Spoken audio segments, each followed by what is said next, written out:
Let's talk today about rejection. This is Tanya Munroe, Apostolic Teacher of Word Life Ministries International, Grand Bahama, the Bahamas. Just wanted to share with you how many people are suffering as a result of rejection, and many don't even know that this spirit has captured their very essence of their lives and has placed them in a stronghold, thus preventing them to coming into the fullness of who they really are. Now, what are the manifestations or the signs of one that is suffering from rejection? We have manipulation as a sign, isolation as a sign, perfectionist as a sign, critic, sign, a very negative person, sign, and the key sign of a person suffering from rejection would be codependent, because they need to be validated, they need to be accepted. Rejection leaves the heart and the mind of the victim in such a sad state that they do all that they can to be accepted. One thing they want to make sure is that they never, ever, ever, ever be rejected by that man again, or another man, or another woman. They are so frustrated and tired of closed doors that their soul cries out for validation. And so they work on themselves. They overwork themselves. And when I say overwork, I mean overwork in the sense of physical appearance. The men, well, they change themselves. Some of them, they will go down to a lower level of, or decrease their standard, and they become at a level where they can be accepted. So just for acceptance, they'll drink, they'll smoke. They will lower their moral standards just to be accepted by people. They will refuse to go to college and get an education because the majority are not in school. The majority are at the bars. The majority are on the blocks. The majority are doing this and the majority are doing that. And so they would adapt and adjust themselves to a negative way of life just to be accepted. And it's not because they do not have the potential to be great leaders.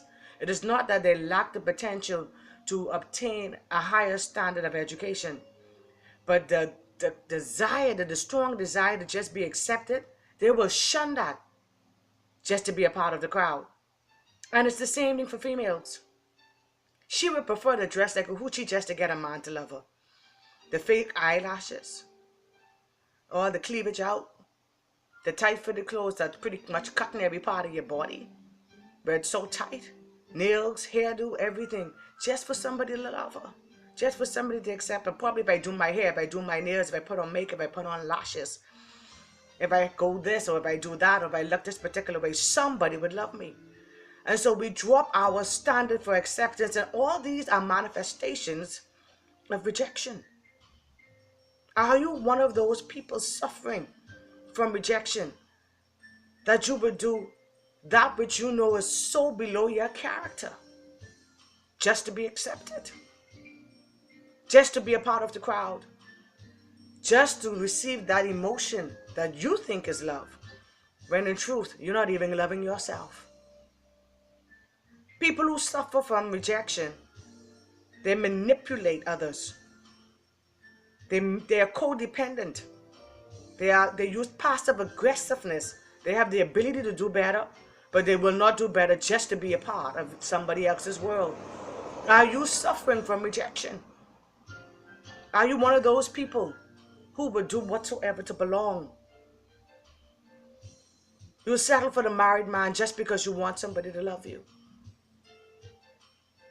You will start to drink alcohol and pretty much be a bum just to be a part of the crowd, because you don't want nobody to call you the soft boy in the neighborhood, because you have an education, because you wear a necktie and you wear a suit and you got a good job and you have a high moral standard. So you'd rather just be the drunkard. You'd rather be the class clown, the little dummy, the one that makes everybody laugh while time passes you by, and likewise your education and the potential and open doors for you to enter for success. Sometimes we suffer greatly because we do so much to fit in. And when we fit into that character and that circle that is not us, we're the very ones that are the first to fail. For the female, you're the only one of the crowd that got pregnant. For the male, you're the only one out of the crowd that got caught with drugs or got in the accident in a vehicle, or the only one out of the crowd that end up in the police station for some misdemeanor. Be you. And the people who've rejected you is because they can't see the beautiful person that you are. They cannot see the beauty in your heart. They cannot see the intelligence in your mind. They cannot see the spirituality in your soul. They can't see the greatness in you.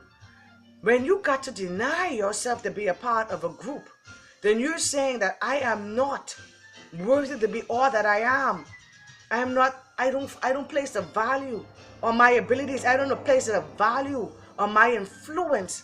I don't place a value on my uniqueness. Be you. Do not let rejection destroy your life. I wrote a book called Moving Beyond Rejection, and it talks about projection, ejection, injection, and rejection, and how this spirit just takes its talons and just rips the very essence out of your life, robs you of your identity, robs you of your self-worth. Is that one woman worth it? Is that father that walked out of your life worth your future? Is that man that did not appreciate your love worth your identity? Come on. Tap into the real you. Bounce back. There's a life out there for you to encounter. There's love out there for you to embrace. Move beyond rejection. Move beyond that person who was assigned just to depreciate your self-worth. Tap into you. Welcome love. Welcome knowledge. Move beyond rejection. You have allowed that one relationship to destroy the rest of you, to rob you of every other tomorrow that you were to embrace in love, for you to embrace in the real you. Take that mask off. If you got to holler, but get up and move on. If you got to sit in the corner and whine and complain and rock until you overcome, do that. But get up, brush yourself off, and be that gentleman that you know is in you to become. Be that lady that is in you to become. You can't be so desperate for love, so desperate for acceptance, that you deny even being the real you. Because you have not even accepted yourself. And when you can't accept yourself, rejection have won. You've allowed that one man, that one woman, that one parent, that one job that fire you to walk away with the complete true you. You've allowed that person, that job, that parent to take your identity and walk away with it. You deserve better. You deserve life. You deserve more. You deserve love. You deserve a new day. But this new day can't come unless you allow yourself to be free from the pain, to be free from the hurt, to move beyond the disappointment. One door closed. But hear me. Hear me today. How many more have opened? How many more people are right there to treat you for the special, loving person you are, to tap into the beauty, the inner beauty of you, to tap in and be intrigued by the intelligence in your mind, to come a part of your world and share your dreams and your aspirations. Don't let that fool who couldn't appreciate you destroy you. Come on. There's so much more to you. Be discovered and let that person find you. Let them find the beauty in you. Let them find the intelligence in you, the love in you, and let them tell you your worth, your true worth. Share you, love you, appreciate you, and move beyond rejection, because there's so much beauty to you. This is Tanya Munroe, Apostolic Teacher of Word Life Ministries International. I thank you so much for tuning in. Bounce back. There's a better you to come forth. Be blessed.